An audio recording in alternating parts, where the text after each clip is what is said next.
మనం మహాభారతంలో అతి గొప్ప యుద్ధంలో ఉపయోగించిన అతి గొప్ప ఆయుధాల గురించి మాట్లాడుకుందాం. మహాభారతంలో దాదాపు దేవతలతో సమానమైన అతి గొప్ప వీరుల గురించి మాట్లాడుకుందాం.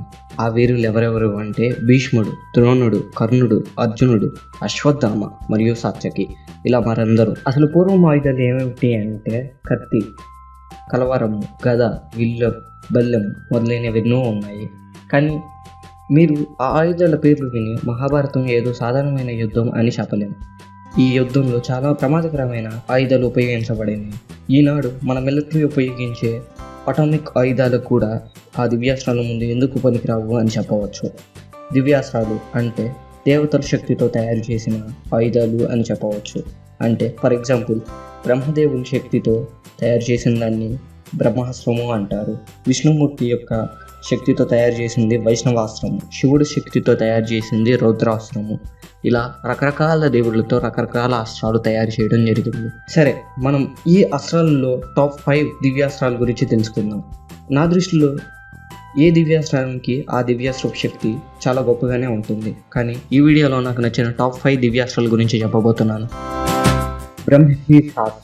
ఈ అస్త్రం బ్రహ్మదేవుని యొక్క 4 తలల యొక్క శక్తితో తయారు చేయబడింది. ఈ అస్త్రం యొక్క శక్తితో మనం తలుచుకుని ఏ వస్తువునైనా నాశనం చేయవచ్చు.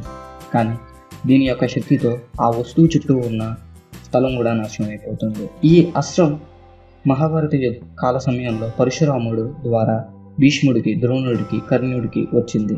మరియు ద్రోణుడి ద్వారా అశ్వత్థామ మరియు అర్జునుడికి వచ్చింది. భార్గవాస్త్రం. మహాభారతంలో యుద్ధంలో ఉపయోగించిన అన్ని అస్త్రాలలో చాలా ప్రమాదకరమైన అస్త్రం ఇదేనని నా ఉద్దేశం. ఈ అస్త్రం స్వయంగా పరశురాముని యొక్క శక్తితో తయారు చేయబడింది. ఈ అస్త్రం పరశురాముడి కేవలం కర్ణుడికి మాత్రమే ఇచ్చాడు. ఈ అస్త్రం మహాభారత యుద్ధంలో 17వ రోజు కర్ణుడి ద్వారా ఉపయోగించబడింది. ఈ అస్త్రం దాడికి లక్షల మంది పాండవ సైన్యం చిన్నాభిన్నమైంది. ఈ అస్త్రం కొన్ని లక్షల బాణాలుగా విడిపోయి ఎంతో విధ్వంసాన్ని సృష్టించింది.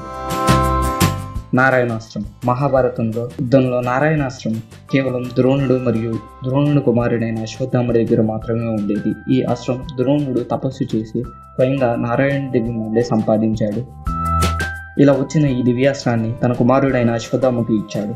ఈ అస్త్రం ద్రోణుడి వధ సమయంలో కోపంలో ఉన్న అశ్వత్థామ పాండవ సైన్యం మీద ఉపయోగించాడు. ఈ అస్త్రం యొక్క శక్తి వల్ల పాండవులు కౌరవ సైన్యం ముందు తల వంచక తప్పలేదు. బ్రహ్మాండాస్త్రం. ఈ అస్త్రం బ్రహ్మదేవుని యొక్క 5 తలలతో తయారు చేయబడింది. ఈ అస్త్రం యొక్క శక్తి ఈ ప్రపంచం మొత్తాన్ని నాశనం చేయగలిగిన సామర్థ్యం కలిగింది. ఈ అస్త్రం మహాభారత కాలంలో కేవలం పరశురాముడి ద్వారా భీష్ముడికి, ద్రోణుడికి మరియు కర్ణుడికి మాత్రమే ప్రాప్తించింది. పాశుపతాస్త్రం. ఈ అస్త్రం స్వయంగా శివుని యొక్క శక్తితో తయారు చేయబడింది. ఈ అస్త్రం కేవలం మహాభారతంలో శివుడు స్వయంగా అర్జునుడికి ఇచ్చాడు. ఈ అస్త్రంతో మహాభారత యుద్ధంలో 15వ రోజు అర్జునుడు చైత్రరుడిని వధించడం జరిగింది. కానీ ఇది కేవలం ఒకసారి మాత్రమే ఉపయోగించాడు. ఎందుకు అంటే ఈ అస్త్రం శక్తితో మహాభారత యుద్ధంలో పాల్గొన్న సైన్యాన్ని నాశనం చేయవచ్చు. కానీ ఈ అస్త్రం దాటికి కేవలం కౌరవ సైన్యమే కాదు, పాండవ సైన్యం కూడా నాశనం అవుతుంది. అందువల్ల అర్జునుడు పాశుపతాస్త్రాన్ని మహాభారత యుద్ధంలో కేవలం ఒక్కసారే ఉపయోగించాడు. ఇది నా టాప్ 5 దివ్యాస్త్రాలు. మరి మీ దృష్టిలో టాప్ 5 దివ్యాస్త్రాలు ఏమిటి ఉండాలి మీ కమెంట్లో చెప్పండి. అలాగే నా ఛానల్కి సబ్స్క్రైబ్ అవ్వడం మాత్రం మర్చిపోకండి.